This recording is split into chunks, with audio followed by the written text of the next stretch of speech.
የአላህ ባሮች ሆይ አላህ ያዛችሁን በመታዘዝ የከለከላችሁን በመከልከል ሁሌም በሁሉም ጉዳይ ላይ በሁሉም ቦታ ላይ ጌታ አላህን የሚገባውን ፍራቻ ፍሩት። ለአኺራችሁ ስንቅ ያዙ። አላህ ተባረከ ወተዓላ ወደሱ የምንቃረብባቸው የተለያዩ መልካም አጋጣሚዎችን ፈጥሮልናል። ጥሩ የገበያ እድሎችን አመቻችቶልናል። እድለኛ ሰው ማለት የህይወት ዓላማ የተፈጠረበት ምክንያት የገባው ሰው ማለት የኸይር ገበያ እድሉን ሲያገኝ ኸይር ላይ የሚሽቀዳደም ሰው። ነቢዩ ዓለይሂ ሰላቱ ወሰላም የተለያዩ የመልካም አጋጣሚዎችን ትሩፋት ነግረውናል፣ አነሳስተውናል። የመልካም ሥራ አጋጣሚዎች ሲመጡ ያስታውሱ ነበር፣ ያነሳሱ ነበር፣ ጥቅማቸውን ትሩፋታቸውን ይናገሩ ነበር። አሁን ላይ ያለንባቸው ቀናቶች ከረመዳን ሁሉ የሚበልጡ እንደሆነ የነቢዩ ዓለይሂ ሰላቱ ወሰላም ሐዲስ አነጋገራቸው ያሳያል። የዙል ሒጃ 10 ቀናት በኸይር ሥራ በመልካም ሥራ ልናሳልፋቸው ይገባል። ቀጣዩን ዓመት የረመዳንን የኸይር ገበያ የዙል ሒጃን የኸይር ገበያ እናገኛለን አናገኝም የምናውቀው ነገር የለም። እድሉን እንዳገኘን ፈጥነን ልንጠቀም ይገባናል። ዙል ሒጃ ወር ላይ ኸይር ሥራ ሲባል አይነቱ ብዙ ነው። ሁሉም እንዳቅሙ ኸይር ሥራ መስራት ይችላል፣ ፍላጎቱ እስካለ ድረስ። እዚህ ዱንያ የመጣ ነው ለሥራ ነው የሚለው ቁም ነገር እስከገባን ድረስ በዙል ሒጃ 10 ቀናት ልንሰራቸው ከሚገቡ ሥራዎች አንዱ የተለመደውን የሶላትን ዒባዳ አጠናክሮ አሳምሮ ማከናወን። ከተውሂድ ቀጥሎ ትልቁ ውድ ሥራ አላህ ዘንድ ሶላት ነው። ሶላት መስገዱ ብቻ በቂ አይደለም። አሳምሮ አስተካክሎ አስውቦ መስገድ ያስፈልጋል። ሰጋጅ ሁሉም አይደለም የሶላትን ምንዳም ያገኝ የሶላትን ትሩፋት የሚታደለው። ቀድ አፍለሐል ሙእሚኑን አለዚነ ሁም ፊ ሶላቲሂም ኻሺዑን የተባሉ ሰጋጆች ፈላሕን አገኙ፣ ከሚሰጉት ነገር ዳኑ፣ የሚፈልጉትን አገኙ። የተኞቹ ሰጋጆች አለዚነ ሁም ፊ ሶላቲሂም ኻሺዑን ሶላታቸው ውስጥ ኹሹዕ ያላቸው በጥሞና ባስተውሎት የሚሰግዱ ሰጋጆች ናቸው የሚድኑት። ምንጊዜም 5 ወቅት ሶላትን መስገድ የሙስሊም ግዴታ ነው። ረመዳን ላይ 10 ዙል ሒጃ ላይ ደግሞ የበለጠ ወደ አላህ ለመቃረብ ሲባል ሶላቱን ማሳመር ይገባል። በወቅቱ መስገድ፣ ቀብልያ ባዕድያ መስገድ፣ በጀማዓ መስገድ፣ አወል ሶፍ ለመስገድ ጥረት ማድረግ፣ ከፈርዱ በተጨማሪ ሱና ሶላቶችን ቀብልያውን፣ ባዕድያውን፣ አዱሓውን፣ የምሽት ሶላቱን ልቅ የሆነ ሶላት በማይከለከልበት ወቅት 2 ረካ ሶላት መስገድ ይቻላልና ዙል ሒጃ 10 ላይ ልናበዛቸው ከሚገቡ የዒባዳ አይነቶች አንዱ ሶላት ነው። ፈርዱን በማሳመር ከመቼውም በላይ ከፊትና ከኋላ የሚሰገዱ ሱናዎች ላይ በመበርታት እንደገና ደግሞ ክፍት ሰዓት ባገኘን ሰዓት ሁሉ 2 ረካ ሶላት በመስገድ። ሌላኛው ዙል ሒጃ ላይ ከሚወደዱ የዒባዳ አይነቶች አንዱ ተውበት ነው። የኸይር ሥራ አጋጣሚዎችን በአግባቡ እንዳንጠቀም ይከለክለን አንድም ወንጀላችን አጥር ይሆንብናል፣ መጋረጃ ይሆንብናል። የተለያዩ የመልካም ሥራ አጋጣሚዎችን በአግባቡ ለመጠቀም ቀድሞ ውስጥን ማጽዳት ያስፈልጋል። ከአላህ ጋር ያለን ግንኙነት ማደስ ያስፈልጋልና ዙል ሒጃ ላይ ተውበት ማብዛት፣ ኢስቲግፋር ማብዛት ይወደዳል። ደጋ ቀደምቶች ሌሊት ሶላት መስገድ እፈልጋለሁኝ ግን አልችልም ተብለው ሲጠየቁ ወንጀልህ ነዋ ያሰረህ የሚል መልስ ሰጥተዋል። ቀን ቀን አላህን አታምፀው፣ ማታ ማታ እፊቱ ተነስቶ የመቆምን ክብር ይሰጥሃል ብለዋል። ወንጀል ሌሊት ሶላትን ከከለከለ ሌሎችንም ኸይር ሥራዎችን ይከለክላል፣ ከአላህ ያርቃል፣ ወደ ሸይጣን ያስጠጋል፣ ገፍላ ውስጥ እንዲገቡ ያደርጋል። የተለያዩ የመልካም ሥራ አጋጣሚዎችን እያዩ እንዳላዩ ለማሳለፍ ሰበብ የሚሆነው አንድም በወንጀል ብዛት ምክንያት ቀልብ መድረቁን፣ አኺራን መዘንጋቱን። ስለዚህ ዙል ሒጃ ላይ ሌሎችም የመልካም ሥራ አጋጣሚዎች ላይ ሊሰሩ ሊተኮርባቸው ከሚገቡ ነገሮች አንዱ ተውበት ነው። በልብም በቃልም በተግባርም ተውበት የሚደረገው በአፍ ብቻ ሳይሆን በልብም ጭምር በአቋምም ጭምር። የተለያዩ አላህ የሚጠላቸው ነገሮች ካሉ እነዚያን ማስወገድ። ጊዜውን በወንጀል የሚያሳልፍ ሰው ለኸይር ጊዜ አያገኝም። ኸይሩን የሰራውም እንደሆነ ጣዕም አይኖረውም፣ ጉጉት አይኖረውም። ወከዛሊክ ዙል ሒጃ 10 ላይ ልናበዛቸው ከሚገቡ ነገሮች አንዱ ዚክርና ዱዓ ነው። ምንጊዜም ዚክር ይወደዳል። ከትልልቅ በጣም ብዙ ትርፍ ካላቸው መልካም ሥራዎች አንዱ ዚክርና ዱዓ ነው። ስብር ብሎ ዝቅ ብሎ አላህን መለመን፣ አላህ እንደሚሰጥ እርግጠኛ ሆኖ እኛ ከአላህ ፈላጊዎች እንደሆነን ያለ አላህ ምንም አቅም እንደሌለን ማመን። ዱዓ የሚለው ሐሳቡ በራሱ አላህን ከፍ ራስን ዝቅ ማድረግ ስለሆነ ዒባዳ ነው። የተቸገረ ሰው ብቻ አይደለም አላህን መለመን ያለበት። ማንኛውም ሙስሊም በአላህ የሚያምን ሰው አላህን መለመን አለበት፣ መጠየቅ አለበት። ምን ጠይቀው የዱንያ ሓጃ ብቻ አይደለም፣ ትልቁ ሓጃ የአኺራ ሓጃ ነው። አላህን ተባረከ ወተዓላ ማስታወስ ዱዓ ማድረግ የህይወት ዒባዳ ነው። በየቀኑ በየሌሊቱ ዘውትር አላህን ተባረከ ወተዓላ ልንማጸነው ልናስታውሰው ይገባናል። ጌታ አላህ በተከበረው ቃሉ ኡትሉ ማ ኡሕየ ኢለይከ ሚነል ኪታቢ ወአቂሚ ሶላህ ኢነ ሶላተ ተንሃ ዐኒል ፈሕሻኢ ወልሙንከር ወለዚክሩላሂ አክበር ወላሁ ያዕለሙ ማ ተስነዑን ብለናል። አንተ ነቢያችን ሆይ፣ አንተ አማኝ ሆይ ወደ አንተ የወረደውን ዋሕይ ቁርአንን አንብብ፣ ህጉንም ተከተል፣ ተግብረው። ሶላትን አስተካክለህ ስገድ፣ አሟልተህ ስገድ። ሶላትን አስተካክሎ መስገድ ከወንጀል አላህ ከሚጠላው ስራ ከጸያፍ ነገር ያርቃል፣ ይጠብቃል። ወለዚክሩላሂ አክበር፣ በሶላት ውስጥ አላህን ማስታወሱ ደግሞ ከሶላቱ ከራሱ ይበልጣል ብሏል። የሶላቱ አንዱ ዓላማም አላህን ተባረከ ወተዓላ ማስታወስ ነው። ሐጁም አላህን ለማስታወስ ነው። ጾሙም አላህን ለማስታወስ ነው። ሴት ልጅ ሒጃብ ማድረጓ፣ ከወንጀል መራቋ፣ ሸሪዓን መተግበሯ፣ የተለያዩ የሚደረጉ ነገሮችን ማድረጓ፣ የሚከለከሉ ነገሮችን መተዋ፣ ማንኛውም ሙስሊም ይሄን ማድረጉ ዓላማው አላህን ማውሳት። ሰዎች ወንጀል ላይ የሚወድቁት አላህን ማስታወስ ሲረሱን ሲተውን፣ ከወንጀል የሚታቀቡትም አላህን አስታውሰው ነው። ወአቂሚ ሶላተ ሊዚክሪ ብሏቸዋል ሙሳን ዓለይሂ ሰላም። ፈዕቡድኒ ተገዛኝ፣ አምልከኝ፣ ሶላት ስገድ እኔን ለማስታወስ ብሏቸዋል። ነቢያት እንኳ አላህን ተባረከ ወተዓላ በሶላት እንዲያስታውሱ ታዘዋል። ወዛኪሪነ አላህ ከሲረን ወዛኪራት አዐደ አላሁ ለሁም መግፊረተን ወአጅረን ዐዚማ የሚል አንቀጽም አለ። በብዛት አላህን የሚያስታውሱ ወንዶች፣ በብዛት አላህን የሚያስታውሱ ሴቶች አላህ ተባረከ ወተዓላ ምህረትን፣ ትልቅ ምንዳን፣ ጀነትን አዘጋጅቶላቸዋል ይላል። ከጀሃነም ከሚያድኑ ጀነት ከሚያስገቡ መልካም ስራዎች አንዱ ዚክር ነው፣ አላህን ማውሳት ነው። ዚክር ሁለት አይነት ነው። የምላስ የቃል ዚክር አለ፣ የልብ ዚክር አለ። ሌላኛው ደግሞ የተግባር ዚክር አለ። ሶላቱ፣ ጾሙ፣ ሐላል ሐራምን አውቆ የሚቻለውን ማድረጉ ማይቻለውን ከማድረግ መታቀቡ በራሱ ዚክር ነው። ሙስሊም በማንኛውም ጊዜና ሁኔታ ላይ ዚክርን ሊያዘወትር ሱብሓነላህ ወልሐምዱሊላህ ወላ ኢላሃ ኢለላህ ወላሁ አክበር ሊል፣ ኢስቲግፋር ልናደርግ፣ ሶላት ዐለ ነቢ ልናበዛ ይገባናል። ንግድ ነው።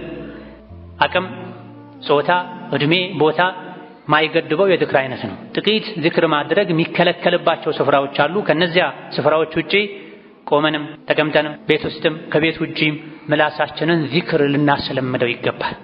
አላህ ዘንድ ሀብታም ያደርጋል። ዱንያ አኼራ ላይም እጅግ በጣም ጥቅሞችና ትሩፋቶች አሉት። ነቢዩ ዓለይሂ ሰላቱ ወሰላም በቀን ውስጥ ከ100 ጊዜ በላይ አላህን ምህረት ይጠይቁ እንደነበረ ተነግሯል።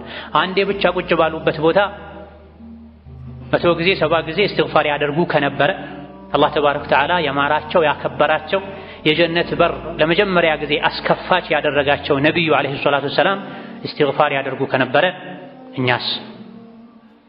እኛስ ደካሞች፣ አውቀንም ይሁን ሳናውቅ ብዙ ነገር የምናጠፋ ሰዎች፣ ሸይጣን ስሜታችን የሚጫወትብን ሰዎች፣ ከመልካም ስራችን ይልቅ ወንጀላችን ሊያመዝን ሊበልጥ የሚችል ሰዎች በብዙ እጥፍ ከሳቸው በብዙ እጥፍ እስትግፋር ያስፈልገናል።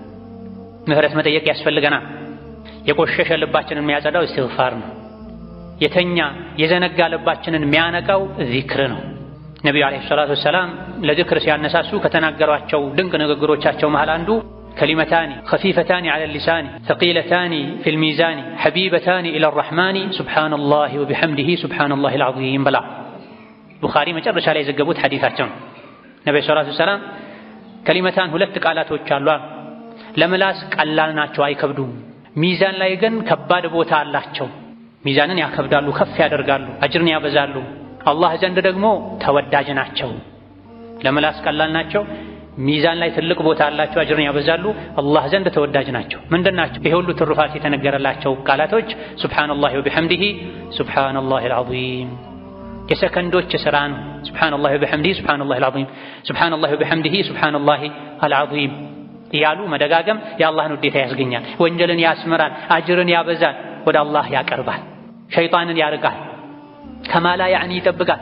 ምንም አይጠቅመን ነገር ከመናገር እንደዚህ አይነት ዚክሮችን ማብዛቱ ለዲንም ለዱንያም ጠቃሚ። ዚክር በሁሉም ቦታ በሁሉም ሁኔታ ላይ ተወዳጅ ነው። የበለጠ ደግሞ ዚክር ዱዓ አስፈላጊ የሚሆንባቸው ወቅቶችና ጊዜያቶች አሉ። ከዚህም አንዱ የዙል ሒጃ 10 ቀናት ናቸው።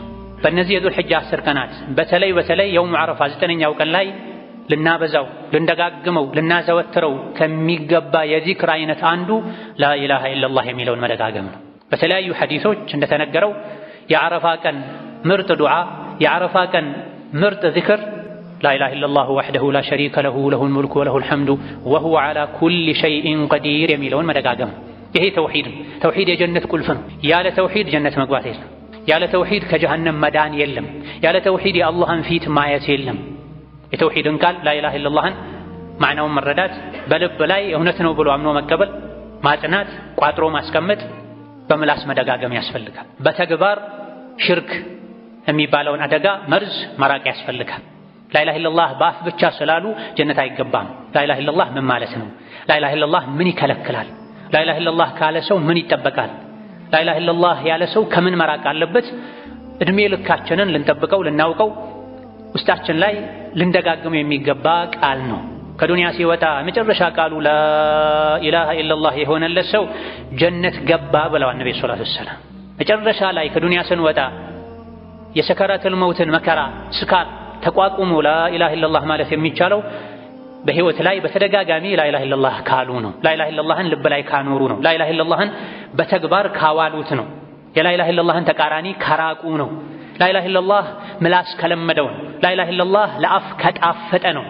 የተለያዩ ማይረቡ ንግግሮችን የሚናገር ሰው ልቡ አላህ በሚጠላው ነገር የተሞላ ሰው ሲሞት ላኢላሃ ኢለላህ ማለትን አይታደልም።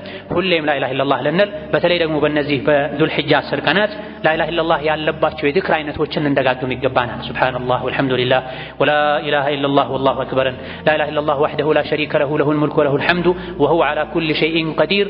እንደዚሁ በረዥሙ ላኢላሃ ኢለላህ አስተግፊሩላህ፣ ላኢላሃ ኢለላህ አስተግፊሩላህ።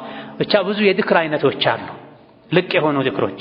ይሄን ልንደጋግም ይገባናል። በተለይ የውም ዓረፋ ላይ ደግሞ ምርጡ ዱዓ ይሄ ነው። አብዱላህ ኢብኑ ዑመር ሌሎችም ደጋግ ቀደምቶች የውም ዓረፋ ላይ ከዚህ ዚክር ውጪ ሌላ ዚክር አይሉም ነበር፣ ከዚህ ዱዓ ውጪ ሌላ ዱዓ አያደርጉም ነበር ተብሏል። አብዱላህ ኢብኑ ዑመር ታላቁ ሱሐቢ ቃላት አጥሯቸው ሳይሆን ሌላ ዱዓ ሳይሐፍዙ ቀርተው ሳይሆን በፈለጉት ቃል በፈለጉት መልኩ አላህን መጠየቅ ሳይችሉ ቀርተው ሳይሆን ትሩፋቱ ጥቅሙ ስለገባቸው የውም ዓረፋ ላይ አብዱላህ ኢብኑ ዑመር ላኢላሃ ኢለላሁ ወሕደሁ ላ ሸሪከ ለሁ ለሁል ሙልኩ ወለሁል ሐምዱ ወሁወ ዐላ ኩሊ ሸይኢን ቀዲር የሚለውን ብቻ ሲደጋግሙ እንደዋሉ ተማሪዎቻቸው ገልጸዋል። ላኢላሃ ኢለላሁ ወሕደሁ ላ ሸሪከ ለሁ የሚለው በመሰረቱ ውዳሴ ነው። አላህን ማጥራት ነው። አላህን ማላቅ ነው። ብቸኝነቱን መመስከር ነው። ዱዓ እንዴት ሊባል ቻለ? አላህን ተባረከ ወተዓላ ማጥራቱ ውስጡ ላይ ዱዓ አለ። ጌታዬ ሆይ አንተ ነህ ሁሉን ነገር ማድረግ የምትችል፣ ያላንተ ማድረግ የሚችል መስጠት የሚችል መርዳት የሚችል የለም። እኔ በአንተ ብቻ ነው ማምነው። የዱንያ የአኺራ ሐጃዬን አንተ አውጣልኝ ማለት አላህን ማላቅ ውስጡ ላይ አላህን መጠየቅ አለበት። እኛ አላህን ስናልቅ ስናወድስ የኛን ሐጃ የኛን ጉዳይ አላህ ተባረከ ወተዓላ ይፈጽማል። ከዚህ በተጨማሪ የተለያዩ የዚክር አይነቶችን ከማብዛት ጋር በተለይ የውም ዓረፋ ላይ እጅን አንስቶ ልብን ሰብስቦ ዱዓ ማድረግ ይወደዳል፣ ያስፈልጋል። የዓመቱ የዱዓ ቀን ነው። ሁሌም ዱዓ ተሰሚነት የሚያገኝ ከመሆኑ ጋር ልዩ የዓመቱ የዱዓ ቀን የውም ዓረፋ ነው። ኢብኑ አብዱልበር ሌሎችም እንዳሉት የውም ዓረፋ ቀን ዱዓ አብዛኛውን ጊዜ አይመለስም፣ ይሰምራል፣ ይጸናል ብላ የውም ዓረፋ ዱዓ ሙስተጃብ ነው ብላ። ይሄን የተረዱ ደጋ ቀደምቶች ከበድ ያለ ሐጃ ሲኖርባቸው ትልልቅ ሐጃዎቻቸውን ለየት ባለ መልኩ ለዓረፋ ቀን ያስቀምጧቸው ነበር። ለዓረፋ ቀን ሐጃቸውን ይዘው ይጠብቁ ነበር።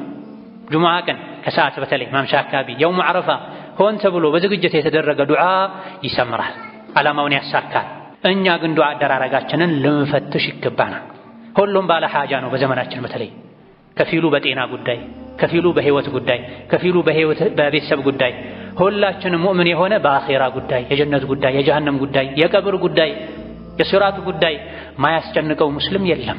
ምንም እንኳ እንደ ኢማናችን ብዙ ሰው የበለጠ ሊያስጨንቀው የሚችለው የዕለቱ ዳቦ ሊሆን ይችላል፣ እንጀራው ሊሆን ይችላል። ነገር ግን እውነተኛ ሙእምን ሪዝቁ ያለው በአላህ ላይ እንደሆነ ስለሚያውቅ በህይወት እስካለ ድረስ አላህ እንደሚመግበው አላህ ስራውን እንደማያቆም ስለሚረዳ ትልቁ ጭንቀቱ የሚሆነው ከጀሃነም ድኖ ጀነት መግባት፣ የቀብርን ፈተና ማለፍ ነው። ሲራጥን በሰላም መሻገር ነው።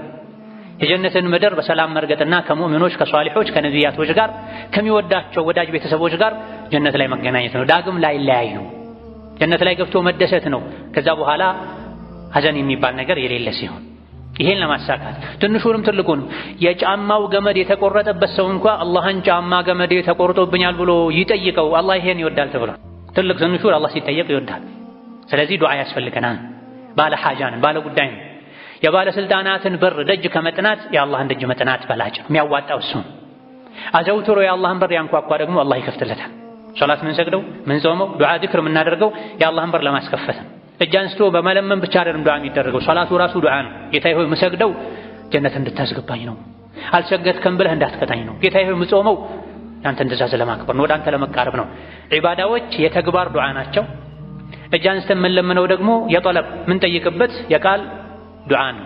ሁለቱም አብሮ ሲሆን የሰማይን በር የማስከፈት እድሉ ሰፊ ይሆናል። ስለዚህ ዱዓ ለሁላችንም ያስፈልገናል። ይበልጥ ዱዓ መቅቡል የሚሆነው ጁምዓ ቀን ላይ ነው፣ ጾም ላይ ነው፣ የውሙ ዓረፋ ላይ ነው። የየውሙ ዓረፋ ዱዓ አይመለስም።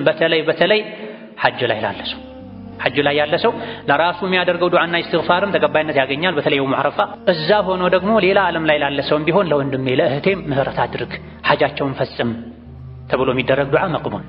እዛ መሄድ ያልቻለ ሰውም ልቡን እዛ አድርጎ የቀኑን ክብር አውቆ ባለበት ቦታ ላይ ከልቡ ተናንሶ አላህን ከጠየቀ አላህ ተባረከ ወተዓላ ዩጂቡ ዳዕወተ ዳዒ ኢዛ ደዓህ። የግድ ዓረፋ ላይ ሄዳችሁ እንጂ ለምኑኝ አትለምኑኝ አላለም አላህ። የትም ሆኖ ከልቡ ተናንሶ ስብር ብሎ እርግጠኛ ሆኖ አላህን የለመነ ሰው አላህ ተባረከ ወተዓላ እሺ ይላልና የዱዓ አደራረግ ላይ የዱዓ አደባችንን ልንፈትሽ ይገባናል።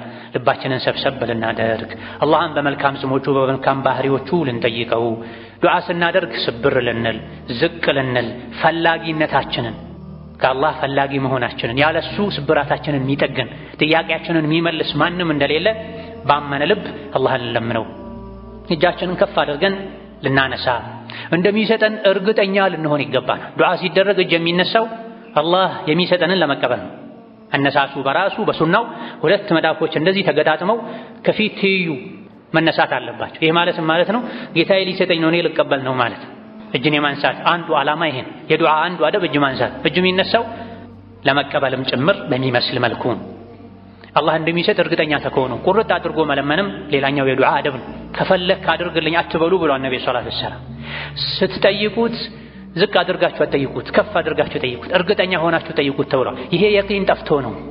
በኸውፍና በረጃ መሃልም ሆኖ መለመን ያስፈልጋል። እንደው የተለያዩ ወንጀሎች አሉብኝ አላህን አስቆጥቼዋለሁ እንዳይመልሰኝ እሰጋለሁ፣ ግን ደግሞ እሱ ከሪም ነው እንደኔ አይደለም አላህ እሱን ተብሎ ተጠይቆ እጅ ተነስቶ ባዶ እጅ አይመልስም ብለውኛል ነብዬ አለይሂ ሰላቱ ወሰላም። ጌታችሁ አላህ ሐይይ ነው። አላህ ሐያ ያደርጋል ለባሮቹ። ከሪም ነው፣ ቸር ነው፣ ሰጭ ነው። ባሪያው እጁን አንስቶ ጠይቆት ዜሮ አድርጎ አይመልሰውም ብለዋል ነብዩ ሰለላሁ ዐለይሂ ወሰለም። ታዲያ ማደርገው ዱዓ ሁሉ የት ሄዶ ነው? የዱዓ አደብ ጥሼ ነው ማለት ያለብን። አላህን ከመጠርጠር የነቢይን አለይሂ ሰላቱ ወሰላም ንግግር ከመጠራጠር ይልቅ ራሳችንን አደባችንን አጠያየቃችንን መፈተሽ ነው የሚገባን። ዱዓ ላይ ወሰን ማለፍ አይገባም። ማይገባን ነገር መጠየቅ አይገባም። ወንጀል መጠየቅ አይገባም። ዱዓችን ላይ ዝምድና መቁረጥ መኖር የለበትም። ምን በላው ሐላል፣ ምን ጠጣው ሐላል፣ ምን ለብሰው ሐላል መሆን አለበት። አላህ ጠይብ ነው፣ ንጹህ ነው። ንጹዎችን ነው አቤት የሚለው የሚሰማው የሚቀበለው። ሐራም የበሉ ሐራም የጠጡ ሐራም የለበሱ አላህን መጠየቅ ይህ ምን ሰራው ሐራም፣ ምን በላው ምን ጠጣው ሐራም ዱዓ ወደ ሰማይ እንዳይወጣ ያደርጋ። ዱዓ መቅቡል እንዲሆን ከሚረዱ ነገሮች አንዱ አዘውትሮ ዚክር ማለት ነው። በሁሉም ሁኔታ ላይ ሁሌ ዚክር የሚል ሰው የቸገረው ጊዜ አላህን ሲጠይቅ ይሄማ የሚታወቅ ድምፅ ነው በሩን ክፈቱለት ይባላል። ጭራሽ አላህን የማያስታውስ ሰው ሲያመው ሲቸግረው ሲርበው ብቻ የሚጠይቅ ሰው ቶሎ መልስ አያገኝም። አዘውትሮ ግን ዱዓ የሚያደርግ ዚክር የሚያደርግ ሰው መልስ የማግኘት እድሉ ሰፊ ነው። ጌታ አላህ ተባረከ ወተዓላ አዘውትሮ የሚያስታውሰውን ሰው ያስታውሳል፣ ወደሱ የቀረበን ሰው ያቀርባል። ችክ ብሎ አላህን የሚጠይቁ ሰዎችን አላህ ይወዳቸዋል። ሰውን ችክ ብሎ መጠየቅን ሸሪዓ ያወግዛል። አላህን ችክ ብለው የሚጠይቁ ሰዎችን አላህ ይወዳል፣ ወደሱ ያቀርባቸዋል፣ ሐጃቸውን ይፈጽምላቸዋል። የማይጠይቁ የማይለምኑ ሰዎች ላይ ዱዓ የሚያደርጉ ሰዎች ላይ አላህ ይቆጣል። ዚክር ዱዓ የሚያበዛ ሰው የሚያደርገው የዚክር የዱዓ ቃል ሰማይ ላይ ወጥቶ ከዓርሽ ዙሪያ ይሽከረከራል። ምድር ላይ ሆኖ ዚክር ዱዓ የሚያደርገውን ሰው ሰማይ ላይ እንዲታወስ ያደርጋል። ይሄ የነቢ አለይሂ ሰላቱ ወሰላም ሐዲስ። በተለይ ሱብሃንአላህ ወልሐምዱሊላህ ወላ ኢላሃ ኢለላህ ወላሁ አክበር ወላ ሐውለ ወላ ቁወተ ኢላ ቢላሂል አልይይል ዐዚም የሚለውን ቃል የሚደጋግም ሰው እነዚህና ሌሎችም የዚክር የዱዓ ቃላቶች ሰማይ ላይ ወጥተው ከዓርሽ ዙሪያ ይሽከረከራሉ፣ የንብ አይነት ድምፅ ያሰማሉ። ምድር ላይ ሆኖ እነዚህ ቃላቶችን ያለን ዱዓውን ያደረገውን ሰው ሰማይ ላይ እንዲወሳ እንዲታወስ ያደርጉታል ተብሏል። ምድር ላይ ሆነን የምናደርገው ዚክር ዱዓ ምንሰራው መልካም ስራ ሰማይ ላይ እንድንታወስ ቦታ እንዲሰጠን ያደርጋል። ዚክር ዱዓ ከጠላት ይጠብቃል፣ ከሰውም ከጂንም ከሌሎችም ጠላቶች። ዚክርና ዱዓ እሱ ዘንድ የሌለ ሰው አደጋ መሃል ላይ ሆኖ መሳሪያ ሳይታጠቅ ብቻውን እንደሚጓዝ ሰው ነው። ሁሌም ዚክር ልናበዛ ይገባናል። ዙልሒጃ 10 ቀናቶች ላይ በተለይ የውም ዓረፋ ላይ ዚክርና ዱዓ ልናበዛ ይገባናል። ወከዛሊክ የውም ዓረፋን ከዛ በፊትም ያሉ የዙል ሒጃ 10 ቀናትን የቻለ ሰው በመደዳ ያልቻለ ሰው አለፍ አለፍ ያለ ያረፈ መጾም ይወደዳል። በተለይ 9ኛውን ቀን መጾም የ2 ዓመት ወንጀልን እንደሚያሰርዝ ነብዩ አለይሂ ሰላቱ ወሰላም ተናግሯል። የውም ዓረፋን መጾም ያለፈውን ዓመትና የመጪውን ዓመት የ2 ዓመት ወንጀል እንደሚያሰርዝ አላህ ላይ ተስፋ አደርጋለሁ ብሏል። በቂ ዑዝር የሌለው ሰው የውም ዓረፋን ሊጾም ይገባል፣ ሊተው አይገባም። ከሱና ጾሞች ሁሉ ይበልጥ ተወዳጁ የሱና ጾም የውም ዓረፋ ጾም ነው ተብሏል። እንጾም ከዙሪያችን ያሉ ሰዎችን ልናስታውስ። በተለያየ ምክንያት መጾም ያልቻለ ሰው በሆዳምነት ሳይሆን በዑዝር በተለያየ ምክንያት መጾም ያልቻለ ሰው በንያው ኢንሻአላህ አጅሩን ያገኛል። ከዚህ በተጨማሪ ደግሞ ጾመኞችን በማስፈጠር አጅሩን ያስገኛል። أقول قولي هذا وأستغفر الله لي ولكم ولسائر المسلمين من كل ذنب وخطيئة فاستغفروه إنه هو الغفور الرحيم والبر الكريم. الحمد لله على إحسانه والشكر له على توفيقه وامتنانه وأشهد أن لا إله إلا الله وحده لا شريك له تعظيما لشأنه وأشهد أن محمدا عبده ورسوله الداعي إلى رضوانه صلى الله عليه وعلى آله وأصحابه وإخوانه. أما بعد بذو الحجة 10 ቀናት يوم عرفة ላይ የዒድ ቀን ላይ ቀጣይ 3 ቀኖች ላይ ከሚወደዱ አጅርን ከሚያበዙ የዒባዳ አይነቶች አንዱ ተክቢር ማብዛት ነው። አላህን ማላቅ፣ የአላህን ሀያልነት መመስከር፣ መደጋገም፣ ጮክ ብሎ መናገር፣ ይህን መመስከር ማሰማት በዙል ሒጃ 10 ቀናት የዒዱ ቀን ላይ ቀጣይ 3 ቀኖች ላይ የሚወደድ ዒባዳ ነው። የዙል ሒጃ 10 ቀናት ላይ በሁሉም ቦታና ሁኔታ ላይ ተክቢርን ማብዛት ይወደዳል። ተክቢሩል ሙጥለቅ ይባላል። በምንም በቦታም በቁጥርም ያልተገደበ የዚክር አይነት ነው ተክቢር። ዙል ሒጃ ነገ 1 ብሎ ይጀምራል ከተባለበት ቀን አንስቶ እስከ አያሙ ተሽሪቅ ከዒድ በኋላ ያሉ 3 ቀናት መጨረሻ ድረስ ልናበዛው የሚገባ የዚክር አይነት ነው። ሁለተኛ ደግሞ ከተክቢር አይነቶች ውስጥ አልሙቀየድ የሚባል የዚክር አይነት አለ፣ የተክቢር አይነት አለ፣ የተገደበ ተክቢር። ይሄ የሚሆነው ከየውም ዓረፋ ከ9ኛው ቀን ፈጅር ጀምሮ እስከ 13ኛው ቀን አስር ሶላት ድረስ ከሶላቶች በኋላ ሁሉም በራሱ ድምፁን ጮክ አድርጎ ሊያደርገው የሚገባ ተክቢር። በጀማ የሰገደም ይሁን ለብቻው በተለያየ ዑዝር የሰገደም ይሁን ወንዱም ሴቱም ከሶላቶች በኋላ ከማሰላመት በኋላ አስተግፊሩላህ አስተግፊሩላህ አላሁመ አንተ ሰላም ወሚንከ ሰላም የሚለውን ዝክር ብቻ ካሉ በኋላ ተክቢር ማለት ተወዳጅ ነው። ቁጥር የለውም። 1 ይቻላል፣ 3 ይቻላል፣ 5 ይቻላል። የግድ በጀማ ኢማሙ የመራ ማእሙሙ የተመራ መሆን የለበትም። ጀማ ያልሰገደ ሰው ቢሆን ከፈርዱ ሶላት በኋላ ብቻ ሳይሆን ከሱና ሶላት በኋላም ቢሆን ከሶላቶች በኋላ ተክቢርን ማብዛት ይወደዳል። ተክቢር የእነዚህ ቀናት አንዱ መለያ ነው። ምንጊዜም የነቢዩ ኡመት መለያ ነው። ሱሐቦች፣ ታቢዒዎች፣ ደጋግ ቀደምቶች በተክቢር ነበር አንድም ጂሃድ ላይ ስኬታማ የሚሆኑት። የአላህ ጠላቶች ተክቢርን ሲሰሙ ውስጣቸው ይሸበራል። ሸይጣን ተክቢርን ሲሰማ አዳንን ሲሰማ ቦታውን ለቆ ይሸሻል ተብሏል። ስለዚህ በእነዚህ ቀናት ላይ በተቀሩ ቀናቶች በተለይ የውም ዓረፋ ላይ የዒድ ቀናት ላይ አያሙ ተሽሪቅ ላይ ቤቱን፣ መንደሩን፣ መስጂዱን በተክቢር ልናንቀጠቅጠው ይገባል። እየተረሳ ያለ ጉዳይ ነው። እየጠፋ ያለ ጉዳይ ነው። ገፍላ ከውስጣችን ልናጠፋ ይገባናል። ቤት ውስጥ፣ ገበያ ላይ፣ ቢሮ ላይ፣ መንገድ ላይ ወንዱም ሴቱም ሕፃኑም አዋቂውም ሸሪያውን በጠበቀ መልኩ ተክቢር ልናበዛ ይገባናል። ከደጋ ቀደምቶች ውስጥ ከሱሐቦች ውስጥ በእነዚህ በዙል ሒጃ 10 ቀናት ላይ ምንም ጉዳይ ሳይኖራቸው ተክቢር ለማለትና የረሱትን ለማስታወስ ብቻ ወደ ገበያ የሚወጡ ነበር። ሰው ወደሚበዛበት ቦታ ላይ ሄደው ድምፃቸውን ጮክ አድርገው ተክቢር ይላሉ። የተክቢርን ሱና ሕያው ለማድረግ ሰዎችን ለማስታወስ ይሄን ሁላችንም በየሱቁ በየመንገዱ መኪና ውስጥ ሴቶች ቤት ውስጥ ስራ እየሰሩ ከቤት ወደ መስጂድ ከመስጂድ ወደ ቤት ወደ ቢሮ ሲኬድ የተክቢርን ሱና ሕያው ልናደርግ ይገባል። የተክቢር አባባሉ አይነቱ ብዙ ነው። የፊቅህ ሊቃውንት የሐዲስ ሊቃውንት እንደገለጹት በሶስት መልኩ ተክቢርን ማድረግ ይቻላል። ሁሉንም ሶስት ጊዜ አላሁ አክበሩ አላሁ አክበሩ አላሁ አክበሩ ላ ኢላሃ ኢለላህ ወላሁ አክበሩ አላሁ አክበሩ አላሁ አክበሩ ሊላሂል ሐምድ ተክቢሮችን ሶስት ጊዜ ማለትም ይቻላል። የመጀመሪያውን ሁለተኛውንም 2 ጊዜ ማለት ይቻላል። አላሁ አክበሩ አላሁ አክበሩ ላ ኢላሃ ኢለላህ ወላሁ አክበሩ አላሁ አክበሩ ሊላሂል ሐምድ። የፊተኛውን 3 ጊዜ የኋለኛውን 2 ጊዜ ማለት ይቻላል። አላሁ አክበሩ አላሁ አክበሩ አላሁ አክበር ላ ኢላሃ ኢለላህ ወላሁ አክበሩ አላሁ አክበሩ ወሊላሂል ሐምድ። ሁሉንም አድርገዋል ሱሐቦች። አብዱላህ ብን መስዑድ የራሳቸው ነበራቸው። ሰልማን አልፋሪሲ የራሳቸው ነበራቸው። የቁርአኑ አያ ኢጥላቁ ይሄን ነው የሚያሳየው። አንድ ጊዜ ብቻም ቢሆን አላሁ አክበር ቢል አንድ ሰው ያተርፋል እንጂ የሚያጣው ነገር አይኖርም። ስለዚህ ተክቢርን ልናበዛ ልንደጋግም፣ ልጆቻችንን ልናስተምር ይገባናል። የአላህ ባሮች ሆይ በዘንድሮ ዒድ አልአድሓ ላይ በአንድ ቀን 2 ዒዶችን የምናስተናግድ ይሆናል። ጁሙዓ ሳምንታዊ ዒድ ነው። ዒድ አልአድሓ ደግሞ ዓመታዊ ዒድ ነው። ዘንድሮ አላህ ተባረከ ወተዓላ በረሕመቱ 2 ዒዶችን በአንድ ቀን አድርጎልናል። ይሄም ዒዱን የበለጠ ያደምቀዋል፣ ደረጃውን ከፍ ያደርገዋል። ጁሙዓ ቀን ራሱ የተከበረ ነው። ዒድ ሲሆን ሌላኛው ዓመታዊ ዒድ ሲጨመርበት ክብሩ ይበልጥ ይጨምራል። የውሙ ነሕር የዒዱ ቀን ራሱን የቻለ ዒድ ነው ዓመታዊ።